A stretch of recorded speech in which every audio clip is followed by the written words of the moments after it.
Good morning എല്ലാവർക്കും ഇന്നത്തെ വ്ളോഗിലേക്ക് ഹൃദ്യമായ സ്വാഗതം. രാവിലെ പതിവ് പോലെ ജിമ്മിലേക്ക് പോവാണതേ. നമ്മുടെ സാധന ജംഗമ വസ്തുക്കളൊക്കെ എടുത്തിട്ടുണ്ട്. അപ്പൊ നമുക്ക് ജിമ്മിലേക്ക് പോവാം. രാവിലെ ഒരു മോർണിംഗ് മോട്ടിവേഷൻ കൊടുക്കും എല്ലാവർക്കും. പറയൂ. എല്ലാവരും രാവിലെ എഴുന്നേറ്റ ഉടനെ എന്തൊക്കെ കാര്യങ്ങളാണ് ചെയ്യേണ്ടത് എന്നതിനെ കുറിച്ചൊരു 2 മിനിറ്റ് കൂടുതലൊന്നും വേണ്ട, വെറും 2 മിനിറ്റ് ചിന്തിക്കുക. അതായത് നമുക്ക് എല്ലാ 2 മിനിറ്റ് കൊണ്ട് നമുക്ക് ഇന്നത്തെ ഡേ ഫുള്ള് കവർ ചെയ്യാൻ പറ്റും. പ്ലാൻ ചെയ്യണം. അതെ, അത് എഴുതി വെക്കുന്നതല്ലേ ഒന്നുകൂടെ നല്ലത്. അതെ, എഴുതി വെക്കാം. ആദ്യം മൈൻഡ് വന്നിട്ടുണ്ട് എഴുതി വെക്കാം. ചിന്തിച്ച് അത് കറക്റ്റായിട്ട് എഴുതി വെക്കണം. പിന്നെ കാര്യങ്ങളെല്ലാം അതുപോലെ നടക്കും. കറക്റ്റ് ചെയ്യണം അല്ലേ? പക്ഷെ ചിന്തിച്ചില്ല എന്നുണ്ടെങ്കിൽ ഒന്നും നടക്കത്തില്ല. നമ്മൾ എഴുതി വെച്ചില്ല, നമുക്കൊന്നും എനിക്കൊന്നും ചെയ്യാനില്ല എന്ന് തോന്നി നമ്മൾ മടി പിടിച്ച് നമ്മളത് ചെയ്യാതിരിക്കും. അപ്പൊ എല്ലാരും എഴുതി വെക്കണം കേട്ടോ. എഴുതി വെച്ചത് കറക്റ്റായിട്ട് ചെയ്യണം മക്കളെ എല്ലാവരും. കാര്യം നമ്മുടെ പ്രൊഡക്ടിവിറ്റി കൂടും. നമുക്ക് ഒരുപാട് കാര്യങ്ങൾ ചെയ്യാനുണ്ട്. നമ്മുടെ ലക്ഷ്യങ്ങൾക്ക് വേണ്ടി നമുക്ക് ഒരുപാട് കാര്യങ്ങൾ ചെയ്യാനില്ല. കൃത്യമായിട്ട് പ്ലാൻ ചെയ്യുക, ലക്ഷ്യങ്ങൾക്ക് വേണ്ടി വർക്ക് ചെയ്യുക, ഹാപ്പി ആയിട്ടിരിക്കുക. അടുത്ത് തന്നെയാണ് കേട്ടോ ജിമ്മ്. നമ്മളൊരു മോട്ടിവേഷൻ കഴിഞ്ഞപ്പോഴത്തേക്ക് ഇതേ ജിമ്മിലെത്തി. ഇതാണ് നമ്മുടെ ജിമ്മ്. ഇതാണ് ഫിറ്റ് ഫാക്ടറി. ഓക്കെ, അപ്പൊ നമുക്ക് ജിമ്മിലേക്ക് കയറാം. നല്ല മഴയാണ് കേട്ടോ.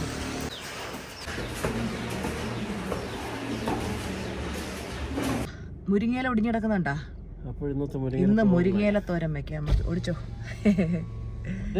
നോക്കിക്കോ എടി, അവന്മാര് വന്ന് തുറക്കത്തില്ലേ? ഒളിമ്പ്യാഡ്. അത് ശരി, ഒളിമ്പ്യാഡ് എക്സാം അല്ലേ? ഇന്നത്തെ ഒരു മോർണിംഗ് മോട്ടിവേഷൻ തരാവോ? ഓക്കെ, ജിമ്മിൽ പോയിട്ട് നല്ല വിയർത്ത് കുളിച്ച് വന്നേക്കാണ് കേട്ടോ. ജിമ്മിലെ നമ്മൾ പേഴ്സണൽ ട്രെയിനിങ് ആണല്ലോ എടുത്തേക്കുന്നത്. ട്രെയിനർ ഒരു വർക്കൗട്ട് തരും, അടുത്ത തരില്ല. കുപ്പിന്ന് ഇറങ്ങി വരുന്ന ഭൂതത്തിന്റെ അവസ്ഥ. ഒന്ന് ചെയ്ത് അടുത്തത്. ഇന്ന് എൻ്റെ അടുത്ത് പറയാം, ടീച്ചർ ലിമിറ്റഡ് എഡിഷൻ എന്ന കാര്യം. കുറച്ച് കഴിയുമ്പോഴത്തേക്ക് ഞാൻ തളരും. അയ്യോ, ഇത്രയെങ്കിലും ഒക്കെ ചെയ്യുന്നില്ല, അതെന്നെ വലിയ കാര്യമല്ലേ. ഓക്കെ, അപ്പൊ ഇന്നത്തെ മോട്ടിവേഷൻ എന്ന് പറയുന്നത് നമ്മൾ നമ്മുടെ മനസ്സിന്റെ അടിമകളായിട്ട് ജീവിക്കാതിരിക്കുക. മനസ്സ് പറയുന്നതിനനുസരിച്ച് പോയിക്കൊണ്ടിരുന്ന നമുക്ക് സക്സസ് കിട്ടത്തില്ല. മനസ്സ് പല കാര്യങ്ങളെയും നമ്മളെ പിന്തിരിപ്പിക്കും. നമുക്ക് മടി ക്രിയേറ്റ് ചെയ്യും. നമ്മൾ നീട്ടിവെക്കല്, പിന്നെ ചെയ്യാം, നാളെ ചെയ്യാം എന്നൊക്കെ പറഞ്ഞ് ഇങ്ങനെ നീട്ടി വെച്ചോണ്ടിരിക്കും. നമുക്ക് ജീവിതത്തിൽ വിജയിക്കണം എന്നുള്ള അതിതീവ്രമായിട്ടുള്ള ആഗ്രഹം വേണം. നമ്മുടെ ലക്ഷ്യങ്ങൾ നമ്മുടെ കൺമുന്നിൽ എപ്പോഴും കാണണം. ആ ലക്ഷ്യത്തിന് വേണ്ടി വർക്ക് ചെയ്യണം. ആ ലക്ഷ്യം അച്ചീവ് ചെയ്ത് കഴിയുമ്പോൾ നമുക്ക് കിട്ടുന്ന ഒരു ഹാപ്പിനെസ് ഉണ്ട്. ആ ഗോൾ അച്ചീവ് ചെയ്ത് കഴിയുമ്പോൾ അടുത്ത ഗോൾ സെറ്റ് ചെയ്യുക, അതിനു വേണ്ടി വർക്ക് ചെയ്യുക. ഗോളിൽ നിന്ന് ഗോളിലേക്കുള്ള യാത്രയായിരിക്കണം നമ്മുടെ ജീവിതം എന്ന് പറയുന്നത്. അപ്പോൾ അങ്ങനെ ചെറിയ ചെറിയ ഗോൾസ് ഇങ്ങനെ അച്ചീവ് ചെയ്ത് വരുമ്പോ ആളുകൾ നോക്കുമ്പോൾ, ഓ, ഇവരുടെ ലൈഫിൽ എന്തോ മാജിക്കാ നടക്കുന്ന, ഇവരെന്തൊക്കെ നേടി അല്ലെ? ലക്ഷ്യമുള്ളവർ അതെല്ലാം നേടും. ലക്ഷ്യം ഇല്ലാത്തവർ എന്ത് ചെയ്യും? ഒന്നും നേടാതെ, അയ്യോ മറ്റുള്ളവർ നേടുന്ന കണ്ടിട്ട് ഷോ അവരതൊക്കെ നേടി, എനിക്കത് പറ്റുന്നില്ലല്ലോ എന്ന് തോന്നും. സമയം പാഴിക്കളയരുത്. നിങ്ങളുടെ സമയം വാല്യൂബിൾ ആണ്. എല്ലാവർക്കും ഉള്ളത് 24 മണിക്കൂറാണ്, മറന്നുപോകല്ലേ. ആ 24 മണിക്കൂറിനെ നിങ്ങൾ എങ്ങനെ പ്രയോജനപ്പെടുന്നു? ഈ വീഡിയോ കാണുന്ന വ്യക്തിയോട് ടീച്ചർമ്മ പറയുന്നത്, നിങ്ങൾ ആ 24 മണിക്കൂറിനെ എങ്ങനെ പ്രയോജനപ്പെടുത്തുന്നു അതിനനുസരിച്ചിരിക്കും നിങ്ങളുടെ സക്സസ്സോ. നിങ്ങളുടെ സമയത്തെ കറക്റ്റായിട്ട് യൂസ് ചെയ്യുക. എല്ലാ ദിവസവും കൃത്യമായിട്ടൊരു ഡിസിപ്ലിനോട് കൂടി പോവുക. നല്ല രീതിയിൽ പ്രാർത്ഥിക്കണം. പ്രാർത്ഥന എന്ന് പറയാൻ നമ്മുടെ ജീവിതത്തിന്റെ ഒരു ഒഴിച്ചുകൂടാൻ പറ്റാത്ത കാര്യമായിട്ട് കരുതുക. ദൈവത്തോടൊപ്പം ചേർന്ന് നിൽക്കുക. നന്മയുള്ളവരായിട്ട് ജീവിക്കുക, സത്യസന്ധരായിട്ട് ജീവിക്കുക. മനസ്സിൽ നന്മയുണ്ടെന്നുണ്ടെങ്കിൽ എന്നും നമുക്ക് വിജയം ലഭിക്കുക തന്നെ ചെയ്യും മക്കളെ. ഇന്ന് നമുക്ക് ബ്രേക്ക്ഫാസ്റ്റിന് പുട്ട്, പഴം, പപ്പടം. 7 മണിക്കുള്ള നമ്മുടെ ഫ്രീ ക്ലാസ് നടന്നുകൊണ്ടിരിക്കുകയാണ് കേട്ടോ. ഞാൻ ഡാൻസ് ഒക്കെ കളിച്ച് എൻജോയ് ചെയ്തിട്ടാണ് ക്ലാസ് എടുക്കുന്നത്.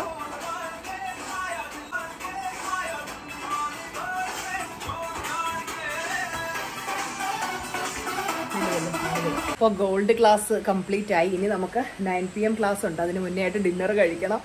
നല്ല ഇരുട്ടായി കേട്ടോ, നല്ല മഴയും ഉണ്ട്.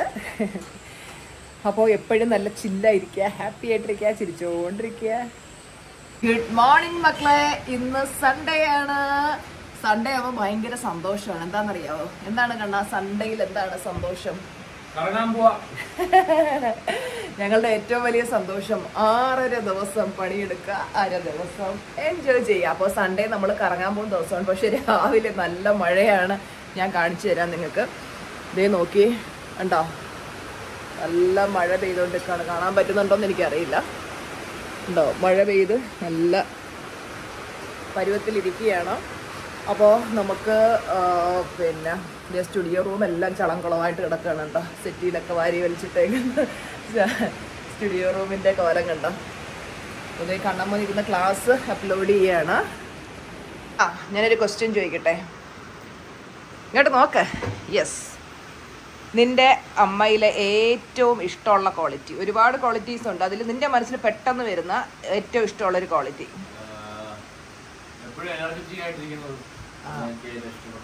കാരണം ആർക്കും എന്ന് പറയുമ്പോഴത്തേക്ക് നമ്മളിപ്പോ ഒരു വലിയ വലിയ സെലിബ്രിറ്റീസ് ഒക്കെ അടുത്തോട്ട് പോകുമ്പോഴത്തേക്ക് നമുക്ക് ഏറ്റവും കൂടുതൽ ഇഷ്ടപ്പെടുന്ന കാരണം അവർ ചുറ്റുമുള്ള ഓറ എന്ന് പറയുമ്പോഴത്തേക്ക് ആ ഒരു പോസിറ്റിവിറ്റി.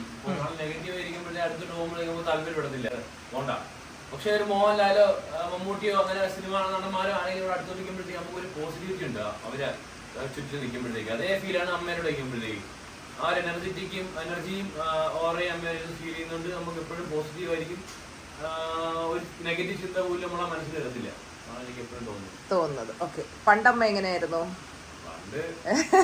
പറ കേൾക്കട്ടെ, ഉള്ള സത്യം പറയണം. ഞാൻ എല്ലാം ഇത് അമ്മക്ക് ട്രാൻസ്ഫോർമേഷൻ വന്നത് +1 +2. ഞാൻ +1 +2 പഠിക്കുന്നു. അതിനു മുമ്പൊക്കെ എന്ന് പറഞ്ഞാൽ അമ്മ എപ്പോഴും കരഞ്ഞാ നീ കണ്ടിട്ടുള്ളത് അല്ലേ?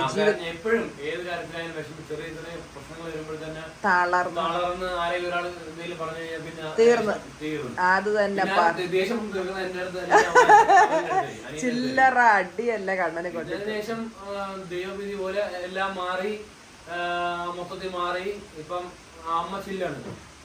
ഓക്കെ, ഇപ്പൊ നമ്മുടെ വീട്ടിലെ അവസ്ഥ എന്താണ്? നമ്മുടെ വീട് സ്വർഗതുല്യമാണോ? പിന്നെ കഴിഞ്ഞ 50 വർഷം 40 വർഷമായിട്ട് സീരിയൽ കൊണ്ടിരുന്ന അച്ചാമ്മ വരെ സീരിയൽ നിർത്തി. ഇപ്പം ബാക്കി നല്ല നമ്മുടെ ഹോൾ ഫാമിലിയിൽ എന്തൊക്കെ എല്ലാ കാര്യങ്ങളും നിർത്തി. നമ്മുടെ ഹോൾ ഫാമിലിയിൽ എന്തൊക്കെ മാറ്റം വന്നു? ഹോൾ ഫാമിലി എന്ന് പറയുമ്പോൾ ഇപ്പൊ നമ്മൾ അച്ഛന്റെ വീട്ടിലാണ് താമസിക്കുന്നത്. ഇവിടെയുള്ള ഹോൾ ഫാമിലിയിൽ അമ്മ എന്ന് പറഞ്ഞ ഒരാള് മാറിയപ്പോ എന്തൊക്കെ മാറ്റങ്ങൾ നീ നോട്ടീസ് ചെയ്യുന്നു നിന്റെ കാഴ്ച?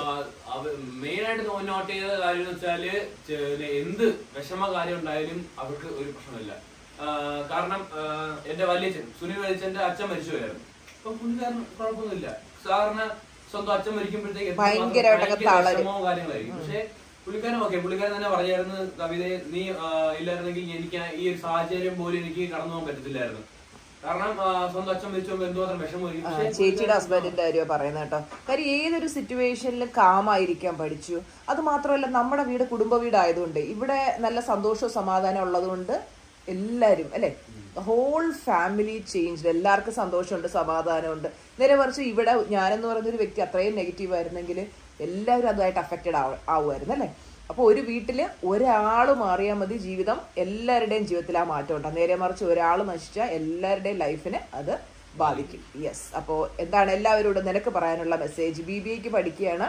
അപ്പോൾ ആള് നല്ല സ്വഭാവമുള്ള കുട്ടിയാണ് കേട്ടോ. ഇത്തിരി കുരുത്തക്കേടൊക്കെ ഉണ്ടായിരുന്നു. ഒരു ഓൺലൈൻ ക്ലാസ്സിന്റെ ഒക്കെ സമയത്ത് ഇച്ചിരി ഗെയിം കളിയും കാര്യങ്ങളൊക്കെ ഉണ്ടായിരുന്നു. നന്നായിരുന്നു, എൻ്റെ നല്ലത് കിട്ടിക്കൊണ്ടത്. പക്ഷെ ഇപ്പം ആള് എക്സ്ട്രാ ഡീസൻ്റ് ആണ്. കോളേജിൽ പോകുന്നു, വരുന്നു, അങ്ങനെയുള്ള കുരുത്തക്കേടുകളൊന്നുമില്ല. നല്ല കുട്ടിയാണ്. അപ്പം ആളുടെ പിന്നെ നിനക്ക് എന്താണ് എൻ്റെ സ്റ്റുഡൻസിനോട് പറയാനുള്ളത്? ഇപ്പം അമ്മ പറഞ്ഞ കണക്ക് തന്നെ ഒരാൾ മാറിയാൽ മതി, നമ്മളൊന്ന് മാറിയാൽ മതി, ബാക്കി എല്ലാവരും മാറിക്കോളും. അപ്പം അമ്മ വിചാരിച്ചുകൊണ്ട് നമ്മൾ എല്ലാവരും മാറി. അപ്പം നമ്മൾ വിചാരിക്കും ഞാൻ മാറി, പക്ഷെ എന്റെ അച്ഛൻ മാറിയില്ല, അമ്മ മാറിയില്ല. നമ്മൾ മാറിയാൽ മതി. നമ്മൾ ഹാപ്പിയും സക്സസ്ഫുള്ളും ആയിക്കഴിഞ്ഞാൽ തനിയെ അവരെല്ലാവരും മാറിക്കോളും. എല്ലാവരും നമ്മളാണത് പോകും. എവിടെ സക്സസ് ഉണ്ട് ആളുകൾ അവിടെ തന്നെ പോകും. ഇപ്പൊ ഞാൻ ഭയങ്കര ഹാപ്പിയും കാര്യങ്ങളായിരിക്കും, എല്ലായിരിക്കും. പക്ഷെ ഞാൻ ഫെയിലിയർ ആയി പോയി കഴിഞ്ഞാൽ ആരും വരത്തില്ല, ആരും സപ്പോർട്ട് ചെയ്തില്ല. പക്ഷെ ഞാൻ ഹാപ്പിയാണ്. ഞാൻ എന്റെ ലൈഫ് കൺസിസ്റ്റന്റ് ആയിട്ട് കാര്യങ്ങൾ ചെയ്യുന്നുണ്ട്. രാവിലെ തൊട്ട് രാത്രി വരെയുള്ള കാര്യങ്ങളെല്ലാം കൺസിസ്റ്റന്റ് ചെയ്യുന്നുണ്ട്. സക്സസ്ഫുൾ ആണെങ്കിൽ ആളുകൾ എന്നോട് നിൽക്കും, സപ്പോർട്ട് ചെയ്യും. അപ്പോൾ നമ്മുടെ ലൈഫ് എല്ലാം ഹാപ്പിയാവും. എല്ലാവർക്കും നമ്മുടെ ഫാമിലി മൊത്തം ഹാപ്പിയാവും. നമ്മൾ നമ്മുടെ ജീവിതത്തിൽ വളരാൻ തുടങ്ങുമ്പോൾ പലരും നമ്മളെ തളർത്താൻ നോക്കും മക്കളെ. പക്ഷേ നമ്മൾ തളരരുത്. ഞാൻ എപ്പോഴും ഉണ്ടല്ലോ, ചിലപ്പം ആരെങ്കിലുമൊക്കെ എന്തെങ്കിലുമൊക്കെ നെഗറ്റീവ് കമൻറ്റ് ഇടുന്നു. നെഗറ്റീവ് കമൻറ്റ് എന്ന് പറയുമ്പം പൊതുവേ ഏറ്റവും കുറച്ച് നെഗറ്റീവ് കമൻറ്റ് വരുന്ന ഒരു ചാനലാണ് നമ്മുടെ ചാനൽ. അങ്ങനെയൊന്നും ആരും നെഗറ്റീവ് പറയത്തില്ല. നമ്മളെ അറിയാവുന്നപ്പം ആദ്യം മുതലേ എന്നെ പരിചയമുള്ള അല്ലെങ്കിൽ നമ്മുടെ വീഡിയോസൊക്കെ കണ്ടിട്ടുള്ള ടീച്ചർമാർ എന്ന് പറയുന്ന വ്യക്തിയെ മനസ്സിലാക്കിയിട്ടുള്ള ആരും നെഗറ്റീവ് കമൻറ്റ് പറയില്ല. പിന്നെ ചിലരൊക്കെ വഴിപോക്കരുണ്ടല്ലോ, ചിലപ്പോൾ ആദ്യമായിട്ടൊക്കെ കാണുമ്പോൾ എന്താ കിട്ടുമെന്ന് എറിഞ്ഞിട്ട് പോയി എന്നൊക്കെ പറഞ്ഞ് എറിഞ്ഞിട്ട് പോകുന്ന വളരെ അപൂർവമായിട്ടുള്ള ചില എന്തെങ്കിലുമൊക്കെ വരും. അപ്പോൾ ഞാൻ എങ്ങനെയാണ് അതിനെയൊക്കെ മനസ്സിൽ നിന്ന് കളയുന്നറിയോ? അപ്പൊ ചിലരിങ്ങനെ എന്തെങ്കിലുമൊക്കെ ഒരു ഇത് എഴുതിയിട്ടു. അപ്പൊ ഞാൻ മനസ്സിൽ ചിന്തിക്കുന്നത് എന്താണെന്നറിയോ? നിങ്ങൾ എറിഞ്ഞോ, നിങ്ങൾ ഒരു സൈഡിൽ കൂടെ എറിഞ്ഞുകൊണ്ടിരിക്കും, ഞാൻ ഒരു സൈഡിൽ കൂടെ വളർന്നുകൊണ്ടിരിക്കും.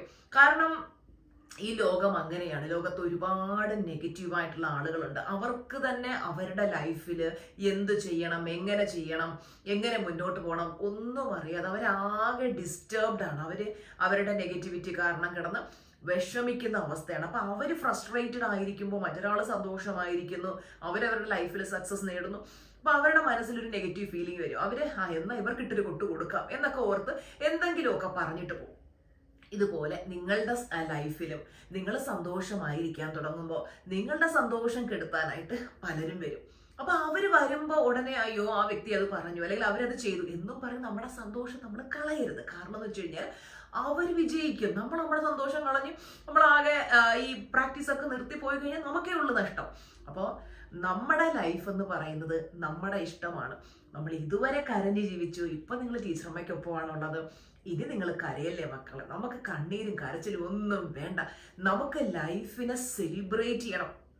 തൊട്ട് മുന്നത്തെ അതിൽ എൻ്റെ പുത്രൻ തന്നെ പറഞ്ഞു കേട്ടോ, അമ്മ ചില്ലാണ്, അമ്മ ഹാപ്പിയാണ്.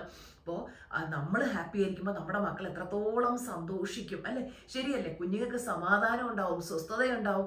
നേരെ മറിച്ച് നമ്മളാകെ ഡിസ്റ്റർബ്ഡ് ആണെങ്കിൽ അതെല്ലാം നമ്മുടെ കുഞ്ഞുങ്ങളുടെ സ്റ്റേറ്റ് ഓഫ് മൈൻഡിനെ ബാധിക്കും. അവർക്ക് പഠിക്കാൻ തോന്നില്ല, അവർക്ക് ഒരു കാര്യത്തിൽ ഒരു എനർജി കാണില്ല, വീട്ടിനെ കുറിച്ച് ആലോചിക്കുമ്പോൾ തന്നെ ഒരു സ്വസ്ഥതയില്ലാത്ത വീട്. എൻ്റെ ചെറുപ്പത്തിൽ അങ്ങനെയായിരുന്നു കേട്ടോ. എൻ്റെ അച്ഛനും അമ്മയും കണ്ണിന് നേരെ കണ്ടു കഴിഞ്ഞാൽ അടി പ്രശ്നം എപ്പോഴും. അതായത് ഞാൻ എപ്പോഴും എൻ്റെ ഒരു ബാല്യകാലം എന്ന് പറയുന്നതിന് ഒരിക്കലും ഓർക്കാൻ ഇഷ്ടപ്പെടാത്ത ബാല്യമായിരുന്നു കേട്ടോ. എപ്പോഴും വീട്ടിലെ പ്രശ്നങ്ങൾ കൊണ്ട് നമുക്ക് പഠിക്കാൻ ബുക്കെടുത്ത് വെച്ച സ്വസ്ഥതയിൽ എന്ന് സന്ധ്യ ആകുമ്പോഴത്തേക്ക് രണ്ടുപേരുടെ അങ്ങ് ഓരോ കാര്യങ്ങൾ പറഞ്ഞ് പ്രശ്നങ്ങളും കാര്യങ്ങളും. അപ്പം നമുക്ക് പഠിത്തത്തിൽ ശ്രദ്ധിക്കാനോ സ്കൂളിൽ ചെന്നാലും എപ്പോഴും മനസ്സിനകത്ത് ഇതിങ്ങനെ പ്ലേ ആയിക്കൊണ്ടിരിക്കും, വീട്ടിലെ പ്രശ്നങ്ങളും കാര്യങ്ങളും. അതുകൊണ്ട് തന്നെ ഒരു സ്വസ്ഥതയില്ലാത്ത ബാല്യമായിരുന്നു. നമ്മുടെ മക്കൾക്ക് നമുക്ക് പറ്റിയ കാര്യങ്ങൾ, അബദ്ധങ്ങൾ നമ്മുടെ മക്കൾക്ക് വരരുത്. നമ്മുടെ വീട്ടിൽ സ്വസ്ഥത ഉണ്ടാകണം, ശാന്തി ഉണ്ടാകണം, സമാധാനം ഉണ്ടാകണം. എന്നാൽ മാത്രമേ നമ്മുടെ കുഞ്ഞുങ്ങൾക്കും സ്വസ്ഥത കിട്ടത്തുള്ളൂ കേട്ടോ. അപ്പൊ എല്ലാരും ശ്രദ്ധിക്കണേ മക്കളെ. എന്ത് പറ്റി രാവിലെ ഒരു ജലദോഷം, തലവേദന, ട്യൂഷനും പോണം. ട്യൂഷന് പോവാതിരിക്കാനുള്ള അടവാണോ? അതാണ് ടീനേജിലേക്ക് കടന്നപ്പോ പൊടിമീശക്കാരനായി ഗൈസ്. നോക്കട്ടെ, പൊടിമീശക്കാരാ. എപ്പോഴും തളർന്നൊടിഞ്ഞിരിക്കുക, നല്ല എനർജറ്റിക് ആയിട്ട്. പണ്ടേ ഞാൻ സ്കൂളിൽ പഠിപ്പിക്കുമ്പോഴത്തേക്ക് അവിടെ ഒരു ശീല ടീച്ചർ ഉണ്ടായിരുന്നു. ശീല ടീച്ചർ എൻ്റെ അടുത്ത് ചോദിക്കും, ഇയാളെ മൂത്തമ്മയുടെ സുജയ് ഇയാളുടെ മോൻ തന്നെയാണോ? കാര്യം ഞാൻ എപ്പോഴും എനർജറ്റിക് ആയിട്ട് കിടക്കാം. അവ ഇങ്ങനെ അയ്യോ വയ്യേ എന്ന് പറയണ. അമലു, നീ പഠിക്കുന്നതേ ഞാൻ പഠിപ്പിച്ചിരുന്ന സ്കൂളിൽ അവിടെയുള്ള എല്ലാവർക്കും സുജാർ മോഹൻ എന്ന് പറഞ്ഞു കഴിഞ്ഞാൽ ഒരു സെക്കൻഡ് അടങ്ങിയിരിക്കത്തില്ല, തുള്ളിച്ചാടി കിടക്കുന്ന ഒരാളാ. അപ്പം നീ ഇങ്ങനെ അയ്യോ വയ്യെന്ന് പറഞ്ഞ് നടന്നു കഴിഞ്ഞാൽ നാണക്കേടല്ലേ? എനർജറ്റിക് ആവണ്ടേ? സന്തോഷമില്ലേ ലൈഫില്? ഇല്ലേ? ഉണ്ട്. പിന്നെന്താണ് ഹാപ്പി ആയിട്ട് കിടക്കാത്ത? എല്ലാരും വീഡിയോസിൽ പറയാറുണ്ട് അമലു ചിരിക്കുന്നില്ല, അമലു മൂഡ് ഓഫ് ആണ്. എന്താ ചുമ്മാതെയാണോ? ആൾക്കാർ വെറുതെ കിംബദന്തി പറഞ്ഞിട്ടേക്കുന്നത്. അല്ലെങ്കിൽ അവനെ ഒരു വീഡിയോയിൽ ഒരു സ്മൈലിംഗ് ഫേസിൽ അവന് എപ്പോഴും ചിരിച്ച് നല്ല ഹാപ്പി ആയിട്ട് നടക്കണം. ഇങ്ങോട്ട് നോക്ക, എപ്പോഴും നല്ല ചിരിച്ച് ഹാപ്പി ആയിട്ടിരിക്കണം കേട്ടോ. ലൈഫ് സെറ്റല്ലേ? അടിപൊളിയല്ലേ? ഹാപ്പി ആയിട്ടിരിക്കുക കേട്ടോ. അങ്ങനെ നമ്മൾ ഇന്നത്തെ പ്ലാറ്റിനം സൺഡേ ക്ലാസ് കഴിയാൻ വേണ്ടി വെയിറ്റ് ചെയ്യുകയാണ്. പ്ലാറ്റിനം സൺഡേ ക്ലാസ് കഴിഞ്ഞതിന് ശേഷം വേണം നമുക്ക് പുറത്തോട്ട് പോകാൻ. ഇന്ന് പോകുന്ന ഡെസ്റ്റിനേഷൻ 2-3 സ്ഥലമാണ് നമ്മൾ സെലക്ട് ചെയ്ത് വെച്ചിരിക്കുന്നത്. ഫൈനലൈസ് ചെയ്തിട്ടില്ല. നല്ല അന്തരീക്ഷം, രാവിലെ മഴ ഉണ്ടായിരുന്നെങ്കിലും ഇപ്പോൾ നല്ല അന്തരീക്ഷമാണ്. സൺഡേ എന്ന് പറഞ്ഞു കഴിഞ്ഞാൽ ഉണ്ടല്ലോ, നമ്മൾ വീട്ടിൽ ഇരുന്ന് സമയം കളയേണ്ട ഒരു കാര്യമല്ല. സൺഡേ എന്ന് പറഞ്ഞാൽ നമ്മൾ പുറത്ത് പോകണം, ഫാമിലിയായിട്ട് തന്നെ പോകണം. ഒറ്റയ്ക്ക് പോകണമെന്നില്ല, ഫാമിലിയായിട്ട് തന്നെ പോകണം. നല്ല രീതിയിൽ ചില്ലാവണം. മനസ്സിനൊരു സന്തോഷമാണ് കിട്ടുന്നത്. എല്ലാവരോടും കൂടി ഒരുമിച്ചൊന്ന് പുറത്ത് പോകുമ്പോൾ, ഇപ്പം ഒരു കുടുംബത്തിലെ അച്ഛനും അമ്മയും മക്കള് അവിടെ ഒരുമിച്ച് പുറത്ത് പോകുമ്പോഴുള്ള സന്തോഷം അതൊന്ന് വേറെ തന്നെയാണ് കേട്ടോ. അങ്ങനെ അപ്പോൾ നമ്മൾ ഇന്ന് വൈകിട്ടത്തേക്കുള്ള പ്ലാനിങ് ചെയ്തുകൊണ്ടിരിക്കുന്നു. ക്ലാസ് കഴിഞ്ഞ ഉടനെ ഫുഡ് കഴിച്ച് നേരെ അങ്ങ് ഇറങ്ങുകയാണ്. ഞാൻ എല്ലായിടത്തും പറയാൻ ആഗ്രഹിക്കുന്നത് എല്ലാവരും വീക്കെൻഡ് സെലിബ്രേറ്റ് ചെയ്യണം. അതായത് നെക്സ്റ്റ് അടുത്ത ആഴ്ചത്തേക്കുള്ള ഒരു ഊർജ്ജമാണ് അത് തരുന്നത്. യെസ്. ചേട്ടന് എൻ്റെ ക്യാരക്ടറിൽ ഏറ്റവും ഇഷ്ടമുള്ള ഒരു കാര്യം പറയുക. എല്ലാ ക്യാരക്ടറും ഇഷ്ടമാണ്. ഒരെണ്ണം അതായത് മനസ്സിലേക്ക് പെട്ടെന്ന് വരുന്നത്. കറങ്ങാൻ പോകുന്ന കറങ്ങാൻ പോകുക എന്നുള്ളത് ഒരു വലിയൊരു ഇൻട്രസ്റ്റ് ഉള്ള കാര്യമാണ്. അത് എനിക്കും ഇൻട്രസ്റ്റ് ഉള്ള കാര്യമാണ്. Good, appreciate. ഇനി ഇഷ്ടമല്ലാത്ത ഒരു ക്വാളിറ്റി? ഇഷ്ടമല്ലാത്ത ഒരു ക്വാളിറ്റി ഇല്ല. വെറുതെ കള്ളം പറയല്ലേ. സത്യമല്ലേ, സത്യകാര്യം സത്യം തന്നെ പറയണ്ടേ. Okay, thank you. അപ്പോൾ നമ്മൾ ഇന്ന് എവിടെയാണ് പോകുന്നുള്ള കാര്യം അടുത്ത വീഡിയോയിൽ നമ്മൾ ഷെയർ ചെയ്യുന്നതായിരിക്കും. അതുവരെ എല്ലാവർക്കും tata, bye bye, see U.